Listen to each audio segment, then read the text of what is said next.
안녕하세요. 저는 서울에 살고 있는 30대 이혼 여성입니다. 얼마 전 심장 벌렁거릴 만큼 큰일을 겪었는데요. 혼자 묻어두기엔 악몽 같은 그 기억들이 너무 오래 갈 것 같아서 사연으로 올려볼까 해요. 그래도 누군가가 제 이야기를 들어줬다고 생각하면 심적으로 좀 편하지 않을까 싶어서 내린 결정이에요. 분명 제가 며칠 전까지 겪었던 일임에도 믿기지 않은 그날에 대해 지금부터 들려드리도록 하겠습니다. 제가 30대로 진입하기 전쯤에 저희 아빠가 돌아가셨어요.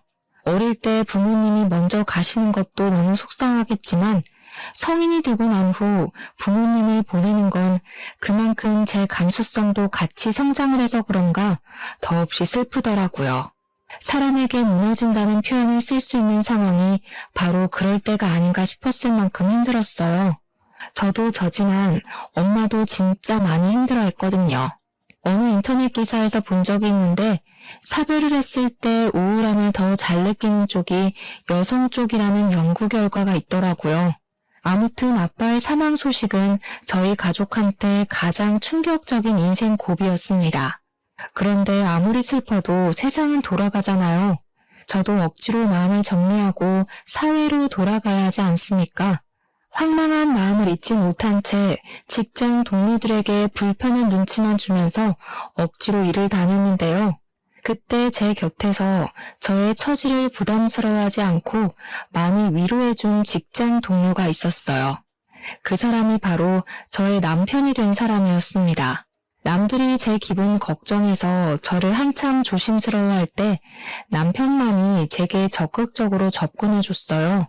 귀찮게 쓸데없이 말을 걸었고 점심시간을 자꾸 챙겨줬으며 집에 가서 엄마랑 같이 먹으라고 일부러 맛집에 데려가 포장도 해줬죠. 처음엔 그런 남편을 제가 부담스러워했습니다. 아직 아빠를 제대로 보내지 못했던 터라 그저 웃고 싶지 않았어요. 그런데 남편은 자꾸만 저를 웃게 만들었어요. 어떤 마음으로 그러는지 알아서 충분히 고맙지만 싫더라고요. 솔직히 저희가 아빠 돌아가시기 전엔 그렇게 만남이 잦던 사이가 아니었거든요. 괜히 남편 마음에 부담을 주는 것 같기도 해서 그것 또한 제가 불편해지더라고요. 그래서 하루는 남편에게 직접 얘기를 했어요. 정말 고마운데요. 앞으로는 안 챙겨주셔도 괜찮아요.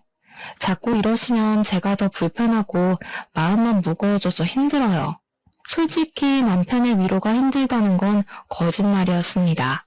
저를 그만큼 위로해주려는 사람이 있다는 게 고마워서 불편했을 뿐 딱 그거였지 당연히 좋았어요.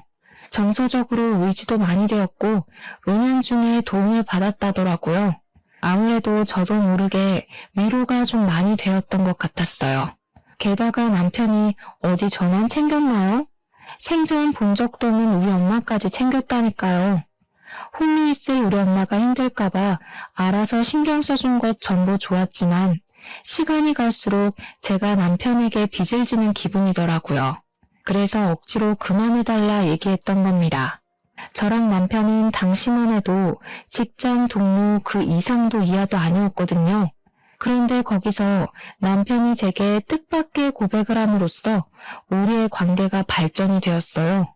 세상에 어떤 남자가 관심도 없는 여성한테 시간 내고 돈 쓰고 한답니까? 제가 그동안 그저 동료로서 친절을 베푼 거라 생각해요? 남편이 그날 새빨갛게 상기된 얼굴로 약간 서운한 듯 고백을 하는데 그때 저도 그만 홀라당 넘어갔던 것 같아요. 사람은 살다 보면 결혼할 운명이 딱 보인다던데 당시 저는 그게 바로 제 남편이라 생각했죠. 남편은 제가 만났던 남자가 몇 되진 않지만 그 중에서 단연 으뜸이었습니다. 또 제 나이도 마침 결혼 정년기였잖아요.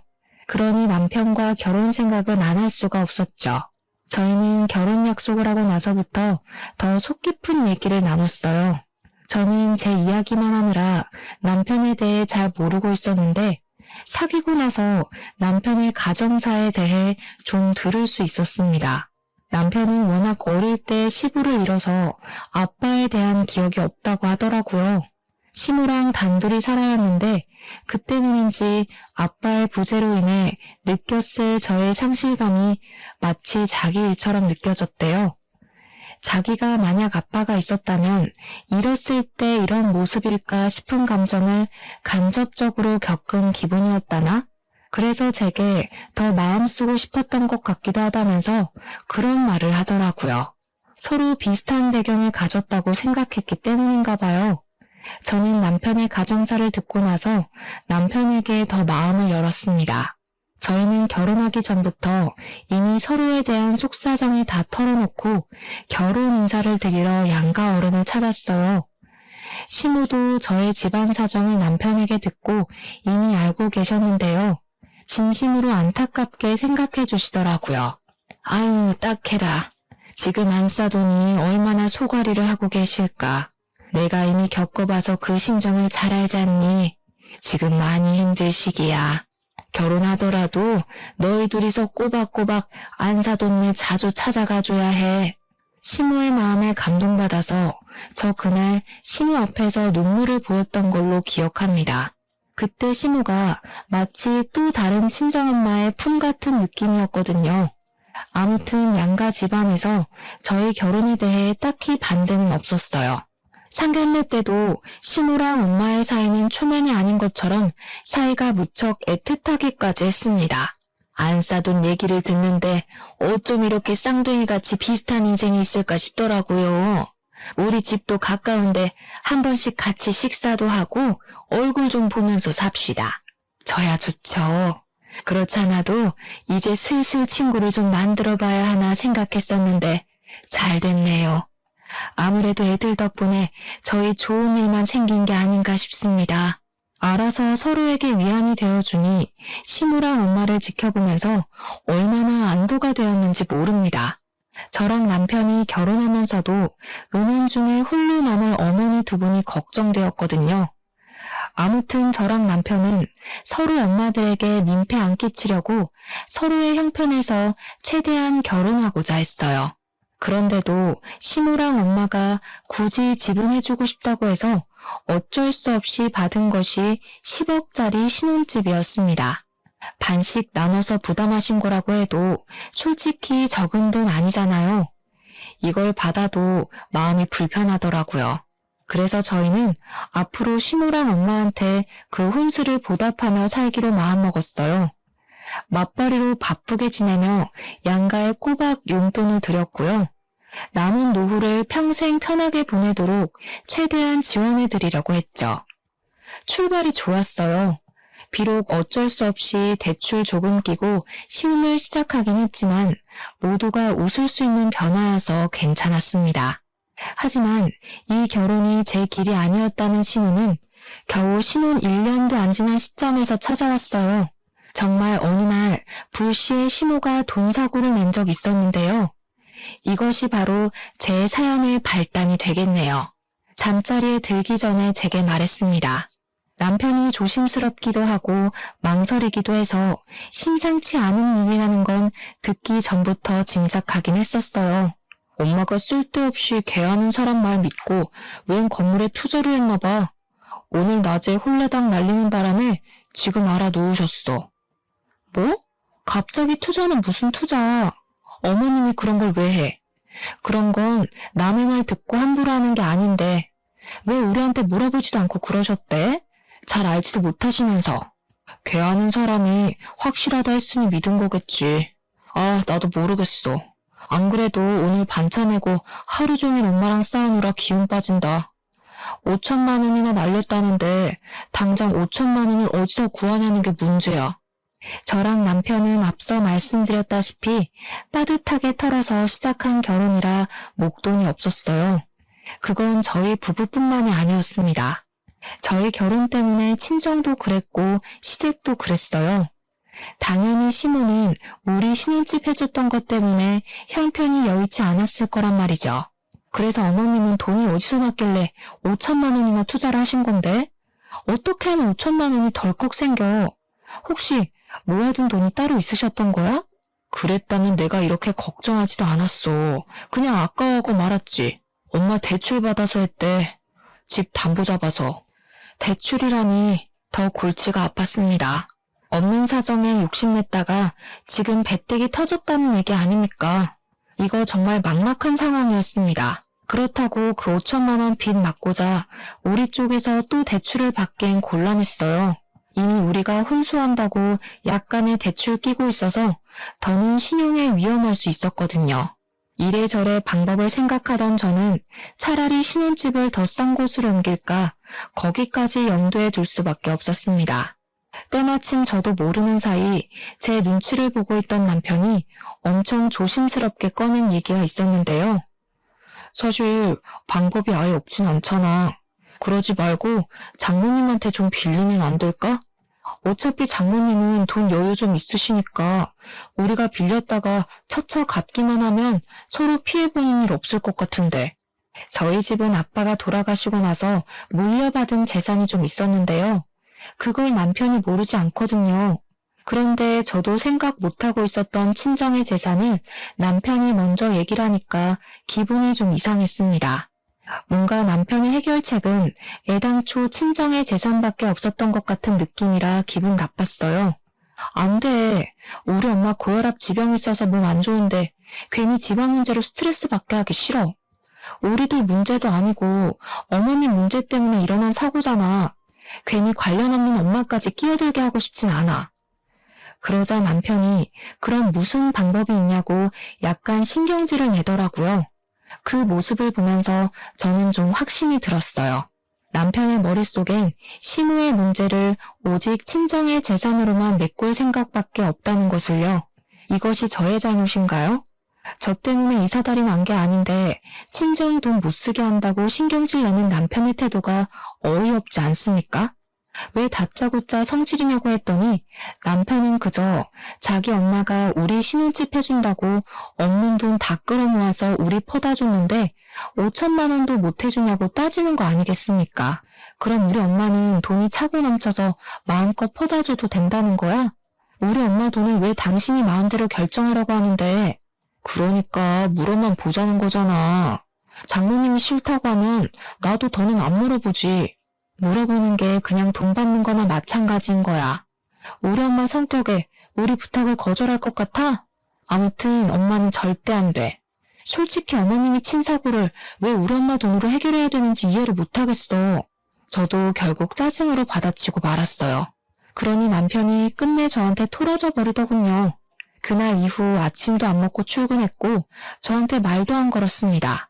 왜 이렇게 초등학생같이 구는 건지. 저도 받아주기 피곤하여 그저 무시해버렸네요. 그러나 무작정 남편이 말을 거절했을 뿐 제게 좋은 수가 있었던 게 아니라서 여전히 근심거리였습니다.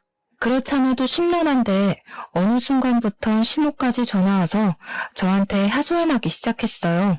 내가 정신이 나갔지. 좀 더 잘 살아보려고 욕심을 부렸던 게 그만 이렇게 됐네. 늙은 내가 무식하기만 하지 뭘 한다고 그랬을까. 내가 그냥 빨리 죽어버렸어야 했어. 괜히 너희들 사는데 발목이나 잡았네. 시모는 거의 매일 전화를 해서 죽는 소리를 했는데요. 갈수록 자책의 강도도 심해졌어요. 언제는 수화기에 대고 울기까지 하던데 이대로 가다가 정말 혼자서 무슨 일이라도 저지를 수 있을 것 같더라고요. 매번 죽고 싶다, 죽어야겠다 하는데 제가 그런 생각이 안 들겠습니까? 근데요, 시모가 걱정이 되긴 했지만 한편으론 약간 짜증도 났어요. 시모가 남편도 아닌 제게 더 많이 전화를 하는 게 아무래도 시모 또한 저희 친정에 손 벌리고 싶어서 이러는 건가 싶었거든요. 물론 이건 엄연히 제 추측이라서 시모한테 대놓고 티를 내진 않았습니다. 그러나 깨름칙한 마음이 계속 남아있었어도 남편과 시모 또한 저의 가족이잖아요. 그들의 곤란한 사정은 곧 제 사정과도 같으니 계속 모른 채 하는 것도 한계가 있었습니다. 결국엔 엄마한테 부탁하는 방법뿐인 거다 생각하던 찰나 어느 날 갑자기 남편이 밝은 얼굴로 귀가하는 걸 보았어요. 눈에 띄게 달라진 안색에 물어보지 않을 수가 없었는데요. 맨날 제가 묻는 말을 씹기 바쁘더니 이번에 좋은 일 있냐고 묻는 물음에는 시모의 돈 문제를 잘 해결했다면서 대답해 주더라고요. 정말? 안 그래도 그 얘기 때문에 당신이랑 다시 한번 얘기해 보려고 했는데 어떻게 해결했어? 혹시 사채라던가 담보라던가 나쁜 방법 쓴 거 아니지? 네가 두 눈 뜨고 지켜보는데 그런 걸 내가 몰래 할 수 있을 리가 있었겠냐? 아무튼 더 이상 엄마 돈에 대해선 신경 안 써도 돼. 동창 친구한테 차용증 써주고 빌렸거든. 사업 성공한 동창이 마침 있어서. 뭐? 그 친구한텐 또 언제 갚을 줄 알고. 그 친구랑은 신용 확실한 관계 맞아? 무슨 동창인데? 나도 아는 사람인 거야? 그만 좀 캐물어. 어차피 당신 모르는 사람이고 이미 다 끝난 얘기야. 급한 불 먼저 끄는 게 중요하니까 어쩔 수 없잖아. 두 손 놓고 있다가 손가락만 빨 거야? 남편의 말도 물론 일리가 있었습니다.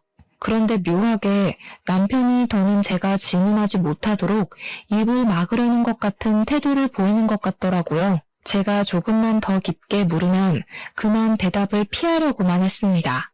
그러다가 나중엔 자기 못 믿어서 그러는 거냐고 약간 신경질을 내기도 했죠. 괜히 싸움으로 번질까봐 저도 그만하고 말았어요. 일단은 남편 말대로 급한 불은 끌 수 있었습니다. 그 이후로 시모도 더 이상 죽는 소리를 안 했고 시간 지날수록 남편과도 관계가 원만해졌거든요. 오히려 돈 문제가 터지기 전보다 더 좋은 사이가 된 것 같기도 했습니다. 어쨌든 숨통이 트여서 좋았어요. 그동안 저도 시모랑 남편이 주는 은근한 스트레스 때문에 일상생활이 힘들었거든요. 남편이 친구한테 돈을 빌렸다는 것이 마음에 걸렸으나 그래도 확실히 기분은 편했습니다. 그래서 한동안 신경 못 써줬던 친정엄마를 들여다볼 여유도 생겼어요. 괜히 엄마한테 불똥 튈까봐 돈 문제로 예민할 땐 엄마를 잘 만나지 않았거든요. 남편도 저보고 쉬는 날에 친정 가서 마음 편히 쉬고 와도 된다고 배려해줬어요. 제가 제 실수도 아닌 일에 마음 고생한 걸 이해해주면서 미안했다고도 하더라고요.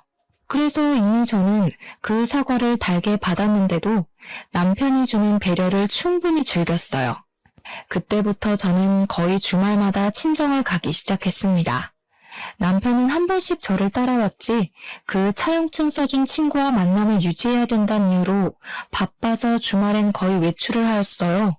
삐걱거리던 부부관계도 시모 돈 문제도 생각보다 수월하게 지나가는 것 같아서 다행이었는데요.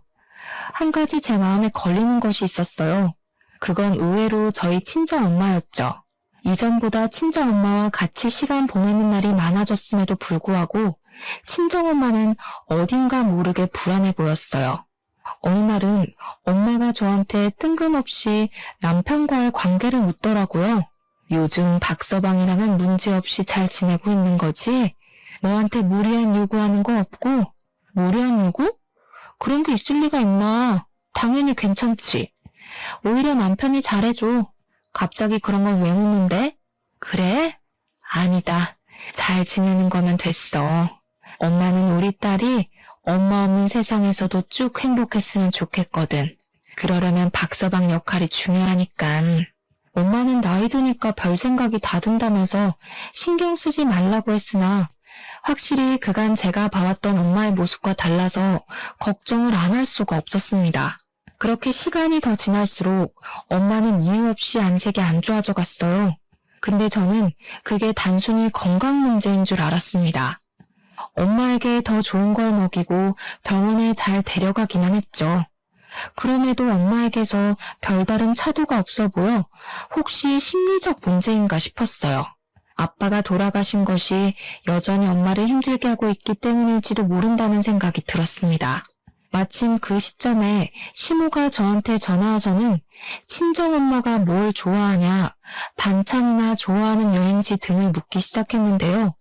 시댁이랑 친정이 그리 멀지 않다고 말씀드렸잖아요. 결혼 전에도 시모랑 저희 엄마가 서로 잘 지내보자 했기 때문에 그래서 시모가 그런 걸 묻는 줄 알았습니다. 그 사실을 잠깐 잊고 있었는데 참 잘 되었다고 생각했어요. 엄마도 매번 친구 없이 혼자 지내셔서 시모랑 같이 어울리면 좋을 것 같더라고요. 시기적절하게 시모가 그런 제안을 줘서 얼마나 감사했는지 모릅니다. 그래서 저는 시모한테 챙겨줘서 고맙다는 말까지 하면서 정보를 알려주었어요. 엄마랑 시모는 따로 제게 연락하는 것 없이 알아서 왕래를 하며 지내는 것 같았습니다. 그리고 어느 날이었죠.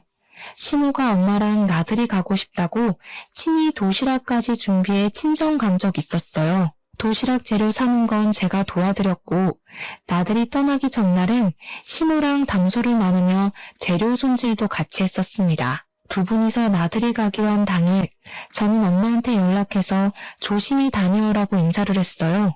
엄마의 목소리가 그렇게 썩 좋은 건 아니었지만 그래도 저랑 시모가 같이 노력하고 있으니 차근차근 좋아질 것이라 믿어 의심치 않았습니다.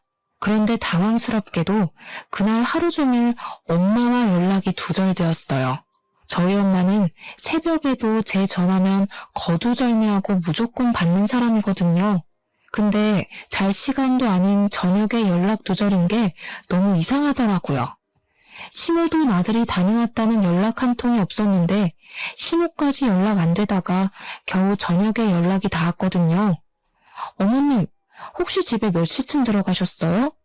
저희 엄마가 연락이 안 돼서 그러는데 나들이 헤어지고 바로 집에 가신 거 맞죠? 아, 그럼 내가 안 사돈을 집까지 데려다 줬는걸. 근데 오랜만에 움직여서 그런지 계속 피곤하고 잠이 온다 하긴 하더라. 아무래도 자고 있어서 전화 못 받는 것 같은데? 시모는 괜히 잠든 사람 깨우지 말고 내일 다시 전화해보라고 안심시켜 주었습니다. 자기가 분명 집에 들어가서 이불 펴는 것까지 봤다면서 제 불안한 마음을 계속 달래주었어요. 전화를 끊고 나니 남편까지 저더러 너무 걱정이 심하다고 말하길래 그런가 싶어서 그냥 잠자리에 누웠거든요. 그런데 아무래도 신경이 쓰여서 잠이 안 오더라고요. 혹시라도 엄마가 아빠 따라가 버릴까봐 그 불안감이 저를 무섭게 만들었어요. 결국엔 그 새벽에 저 혼자 차를 타고 친정집을 찾아갔습니다. 혹시 엄마가 자고 있을까 싶어서 조심스레 들어갔어요. 그런데 당황스럽게도 엄마가 방에 없더라고요. 집을 뒤질 것도 없었지만 온 집을 뒤졌는데도 엄마가 보이지 않아서 등줄기에 소름이 쫙 돋았습니다. 집이 아니면 갈 곳이 없는 사람인데 그 새벽에도 집에 없다는 건 제가 안 좋은 생각을 할 수밖에 없도록 만들었어요. 엄마가 혹시 상실감을 견디지 못해 극단적인 선택을 한 게 아닌가 불안했습니다. 저는 그 자리에서 다시 엄마한테 전화해봤어요. 그런데 그 순간 엄마 휴대폰 벨소리가 집 안에서 울리더라고요. 그 소리를 찾아서 온 집을 뛰어다니다 웬 수납장 아래에 도달했습니다. 그곳은 아빠의 물건만 가득 있는 방이라 평소 들락거리지 않는 곳이었어요. 바로 그 방 안에 엄마의 폰이 있었다는 겁니다. 사람은 없고 휴대폰은 엉뚱한 곳에 놓여있으니 이거 아무래도 심상치 않은 일이라는 직감이 왔습니다.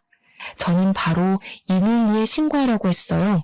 그러나 그 순간 제 눈에 들어온 의문의 종이가 하나 있었는데요.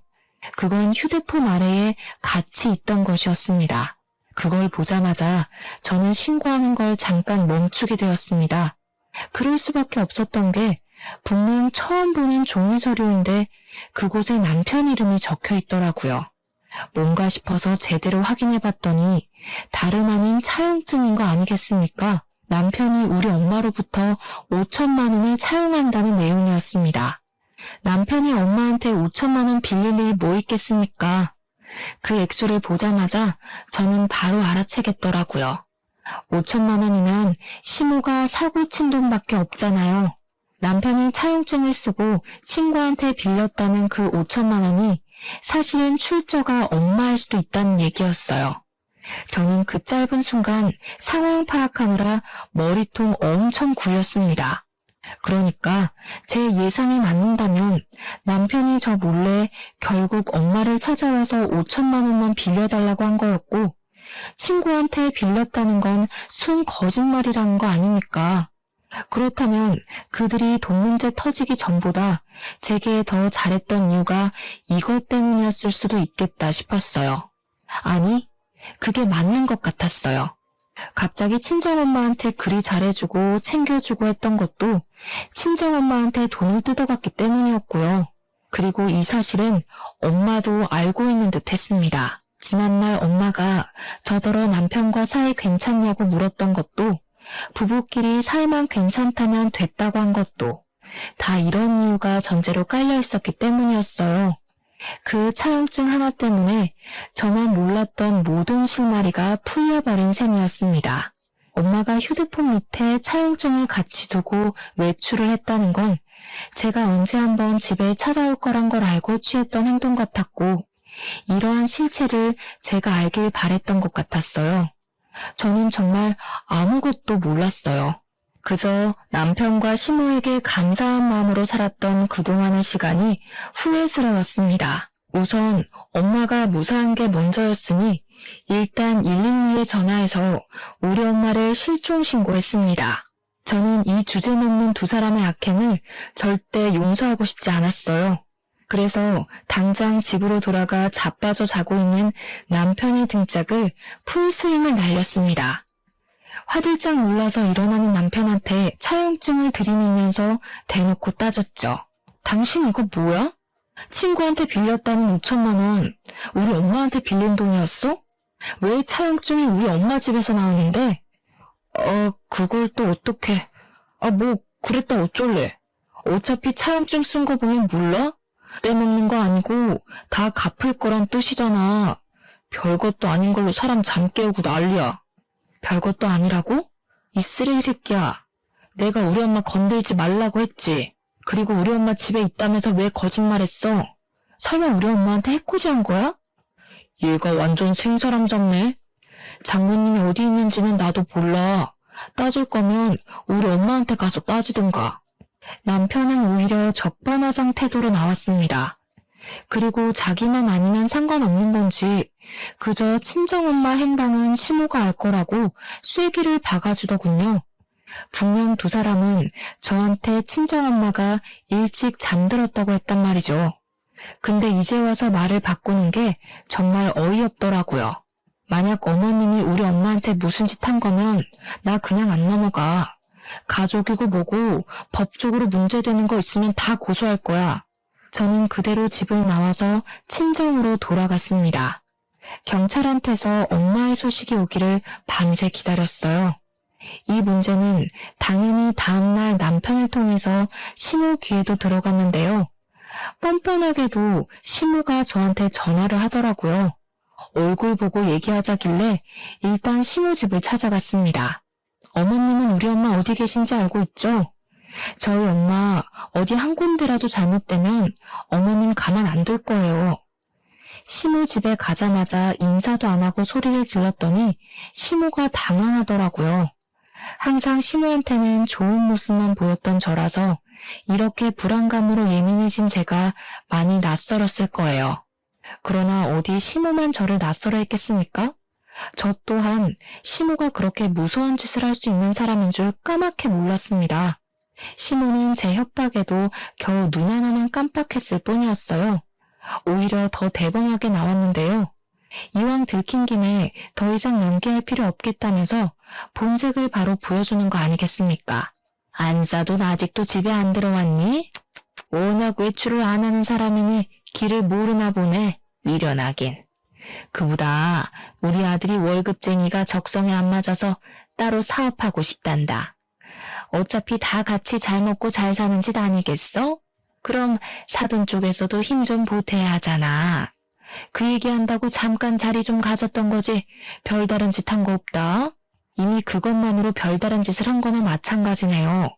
사업? 대체 우리 엄마 돈으로 어디까지 생각하고 계셨던 거예요? 이럴 거면 차라리 신혼집으로 5억을 대주지 말지 그랬어요. 그 돈으로 하고 싶은 거 하고 살면 될 것이지 왜 이제 와서 남의 돈을 눈독 들여요. 남의 돈이라니? 네 엄마 그 많은 재산 죽을 때 안고 간다니? 죽으면 다 내 아들 손에도 들어올 돈 아니야.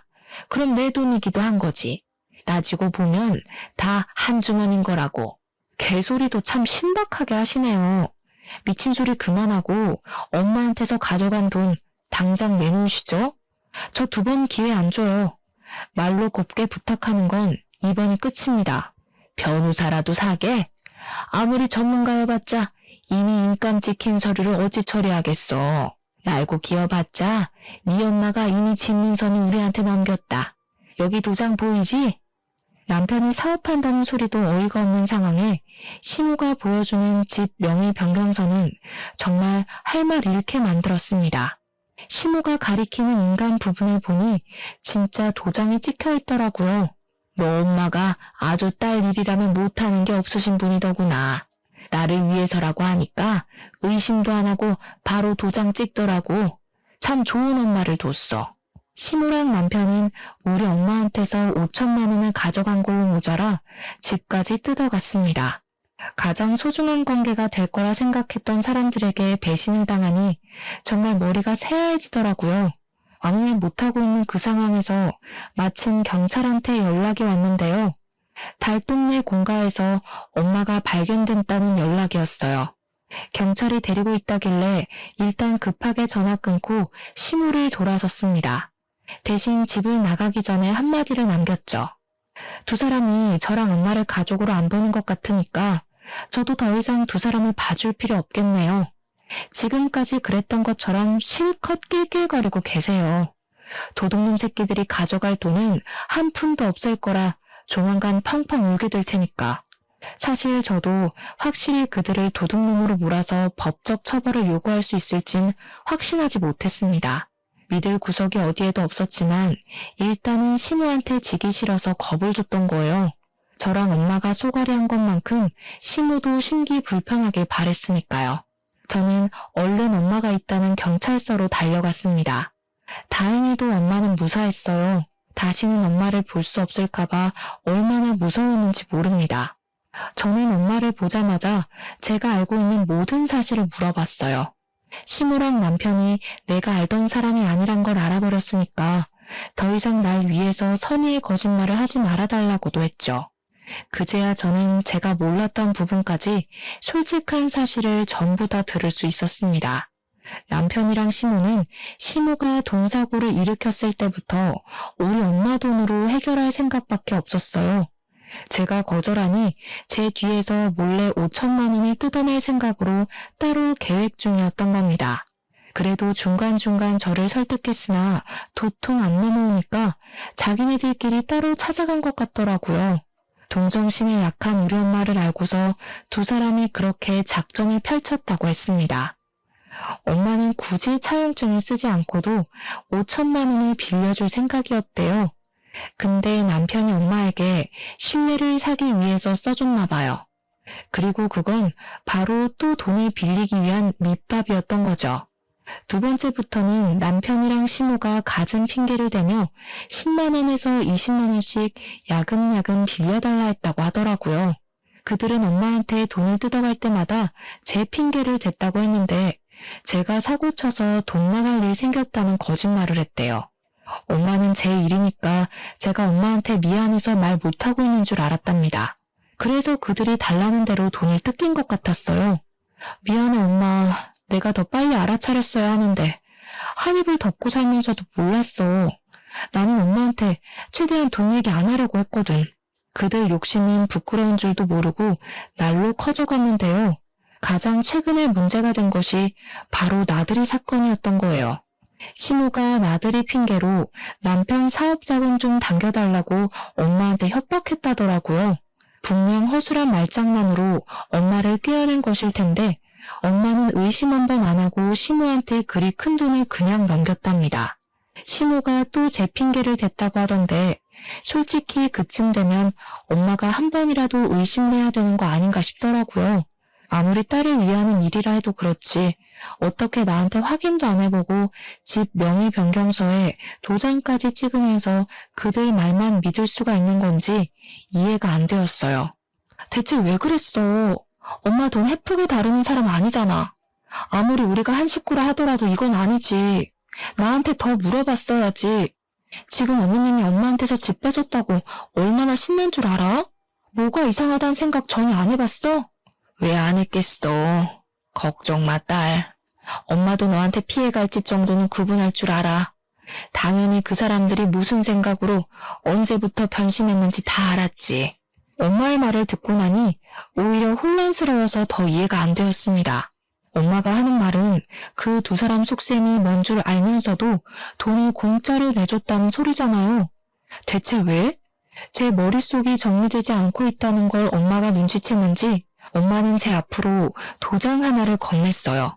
그건 엄마 도장이 아니라 돌아가신 아빠 거였습니다. 아, 그걸 보니까 모든 게 이해되더군요. 이미 사망자인 인감을 받아봤자 시모가 가져간 증빙서류는 다 위조 서류가 될 게 뻔했어요. 게다가 덤으로 엄마를 협박한 짓거리가 경찰한테 걸리는 탓에 얼마든지 고소가 가능해져 버렸죠. 엄마의 진짜 속내를 알고 나서 저는 그대로 주저앉아 버렸어요. 혹시라도 엄마에게 더 큰 불행이 닥쳐서 엄마가 정말 남은 생을 버틸 수 없을까봐 얼마나 마음 졸였는지 모릅니다. 너무 다행이었죠. 이대로면 차용증 받은 5천만 원도 찾을 수 있었고 집도 무사한 데다가 야금야금 뺏겼던 돈은 위자료로 퉁칠 수 있으니 문제 없어졌습니다. 정말 10년 묵은 채증이 쑥 내려가더군요. 저는 그 사람들 절대 곱게 벌받게 해주고 싶지 않았어요. 제 발로 나락을 향해 걸어갔으면 해서 당장 고소하지 않고 기가 막힌 타이밍을 기다렸습니다. 근데 정말 감사하게도 남편이 결혼 1년 만에 불륜을 저지르기 시작했어요. 저랑 틀어지기 시작하면서부터 작정하고 저를 엿먹이고 싶었던 것 같습니다. 불륜 행위에 엄청 당당한 태도더라고요. 어차피 나랑 이혼할 거 아니냐?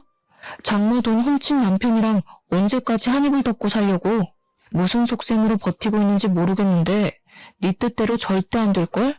그냥 조용히 합의 이혼하지. 뻔뻔하네. 네 입으로 우리 엄마 돈 훔쳤다고 자백해놓고 나더러 합의를 바래? 끝내도 내가 끝낼 거니까 넌 그때까지 계속 찝찝하게 살면 돼. 네가 다시 시작하려는 길도 완전 시궁창으로 만들어줄 거니까 기대해. 그래봤자 너만 고생이지. 나 이번에 여자 하나 잘 물었거든?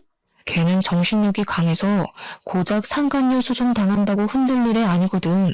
나보고 깔끔하게 이혼하고 오면 내 위자료까지 내준다더라. 나 그 여자 집 밑으로 들어가서 그 집 장인어른 사업 물려받아서 대표할 거야. 남편의 상간녀는 저보다 무려 10살이나 많은 노처녀였습니다. 남편이 돈에 눈이 멀었는지 그런 늙은 년한테 끔뻑 넘어가서는 자랑처럼 짓거려댔어요. 상간녀도 결혼하고 싶으니까 돈이 얼마가 들든 좀 해주기로 했나 보더라고요. 그것 때문인지 남편이 오히려 이혼하자고 당당하게 나오는 거 아니겠습니까? 기가 막혔어요. 사실 이혼하기에 시기가 아주 적절하긴 했습니다. 불륜 소송할 때 다른 고소장도 같이 제출하면 남편이랑 시모가 타격을 강하게 입을 거란 말이죠. 대신 남편이 이혼을 원하고 있는 태도는 좀 마음에 안 들었어요. 하지만 이대로 더 가다간 저까지 괴로운 진흙탕 싸움이 될 것 같아서 그만 끝내기로 했습니다. 저는 그동안 참아왔던 모든 감정을 담아서 이혼 소송을 시작했어요. 당연히 상간녀 소송과 정신적 손해배상도 청구했고요. 저희 엄마도 그들을 상대로 협박죄와 사문서 위조죄 등등 할 수 있는 건 다 신고해버렸습니다. 그리고 당연하게도 집안이 발칵 뒤집혔죠. 제가 친정으로 짐을 다 옮긴 날 시모가 친정집에 들이닥쳤는데요. 다짜고짜 저희 엄마에게 달려들어 머리채를 잡더라고요. 감히 나를 속인 걸로 모자라 고소를 해? 거짓말 친 거 곱게 넘어가 줬으면 고소는 하지 말아야지. 내가 당신한테 사기친 게 없는데 왜 고소를 해? 저는 깜짝 놀라서 시모의 머리채를 잡고 뒤로 당겨버렸습니다. 발라당 넘어지는 시모를 두고 대걸레를 들고 와 시모를 쿡쿡 찔렀어요. 나가 이 사기꾼아. 더 이상 우리 볼 일 없는 사이거든요? 당신이 무식해서 도장 주인도 못 알아본 주제에 누굴 탓하는 거예요? 당장 안 꺼지면 주거 침입으로 또 신고할 거야? 시모는 제 공격이 아팠는지 그대로 기어가 열린 문으로 나가버렸습니다. 닫힌 문 밖에서 상간녀 때문에 참는다고 소리치더군요. 우리 엄마가 인감도장을 속여서 찍었다는 생각에 열불나 했지만 재벌 며느리가 생겼으니 그 정도만 하는 것 같았습니다. 어떻게 보면 저희는 손해본 게 하나도 없는 이혼이었거든요. 그런데 저 뻔뻔한 인간들 때문에 감정적인 부분에서 너무 많은 상처를 입었다 보니까 왠지 모르게 패배한 기분이랄까? 아무튼 마음이 찝찝했습니다. 남편이랑 시모가 처절함을 느끼길 바랬는데 그것까진 이뤄내지 못해서 억울함도 없지 않아 있었어요. 그렇게 제 곁을 벗어난 전 남편은 오히려 저를 시원하게 털어냈다며 신이 나서 떠나갔는데요. 보란듯이 약오르게 잘 살 줄 알았거든요. 그런데 이혼하고 반개월쯤 지났나? 시모한테서 전화가 온 겁니다. 생각 없이 받았더니 충격적인 소식을 듣게 됐지 뭡니까? 갑자기 전화해서 이런 부탁하는 게 참 면모가 없다는 거 안다. 그런데도 내가 너 말고는 어디 말할 데가 없어서 염치불구하고 전화했어. 제발 우리 아들 좀 살려다오. 시모는 목소리를 벌벌 떨면서 제게 애걸하였습니다. 전 남편이 교통사고로 전신불구가 됐다는 충격적인 소식을 전하면서 말이죠. 대체 어떻게 된 건가 했더니 전 남편은 저와 이혼하자마자 원했던 3대로 절차를 밟고 있었대요. 상간녀가 이혼 축하 선물로 사준 차가 한 대 있었는데 허풍이 심하게 들어서 그 차를 타고 분수에 맞지 않은 짓을 하고 다니다가 음주사고를 내고 말았다네요. 결국 전 남편은 무고한 생명 하나를 잃게 만들고 자기는 장애를 얻었다고 합니다.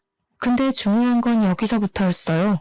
이미지가 워낙 중요했던 사업가인 상간녀 집안에서 전 남편의 사고 소식을 접하자마자 쓸모없게 됐다며 바로 손절을 해버렸다는 겁니다. 원래도 상간녀만이 전 남편을 좋아했지 상간녀 집에서는 전 남편을 탐탁지 않아 했대요. 그런 상황에서 전 남편이 상간녀와 결혼하기도 전에 사고를 쳐버렸으니 집안보다 남자를 선택할 수는 없었던 상간녀가 전 남편을 버린 거래요. 그 바람에 시모가 평생 전 남편을 뒤치다꺼리해야 할 팔자가 되었다고 합니다. 그래서 저보고 어쩌라는 건지 시모가 원하는 대답을 주지 않고 끊어버렸더니 그 뒤로 시모가 우리 친정까지 찾아오더라고요. 주말 아침부터 오랜만에 짜증나는 사람을 보게 돼서 감정이 주체가 안 되더라고요. 시모가 자꾸 저한테 돈 좀 빌려달라고 하는데 그걸 제가 왜 빌려줘야 하나요? 옛날 정 같은 타령도 하더라고요. 도대체 저런 사람들은 정을 준 적도 없으면서 왜 아쉬울 때만 정을 찾는지 모르겠어요. 저는 긴 말하기 싫어서 손수 찬물을 받아와 시모 얼굴에 퍼부어 주었습니다. 제가 아줌마한테 줄 건 이것뿐이네요. 맹숭하셨으니 제발 속 차리고 똑바로 사세요. 영 급하면 차라리 혈육을 찾아가시던가요. 왜 자꾸 생판 남의 등만 처먹으려고 하시나 모르겠네. 한 번만 더 찾아오면 없는 형편에 벌금까지 물게 할 거예요? 그렇게 시모를 쫓아보낸 뒤로 그 두 사람이 어떻게 살고 있는지는 모르겠습니다. 아마 자기 식구들한테 돈 빌리고 다니지 않을까 싶어요. 다 분수에 맞지 않는 욕심을 낸 탓을 해야겠죠. 어쨌든 시모에게 찬물까지 부어주고 나니까 속은 시원하더라고요. 그 사람들 일단 불행해진 거잖아요. 천벌받은 거나 다름없는 거잖아요. 제가 바랬던 처절한 인생에 근접하게 된 것 같아서 이게 웬 떡인가 싶은 마음이 들더라고요. 세상에서 제일 괴로운 감정이 후회라고 생각하거든요. 그 사람들은 아마 죽기 직전까지 후회하면서 살다가 허송세월 보내지 않을까요? 그것만으로 저는 만족합니다. 결혼해 봤으니까 두 번은 안 하려고요. 앞으로는 저희 친정엄마와 둘이서만 즐겁게 놀아보려 합니다. 제 사연 들어주셔서 감사드려요. 다들 같이 행복하셨으면 좋겠습니다.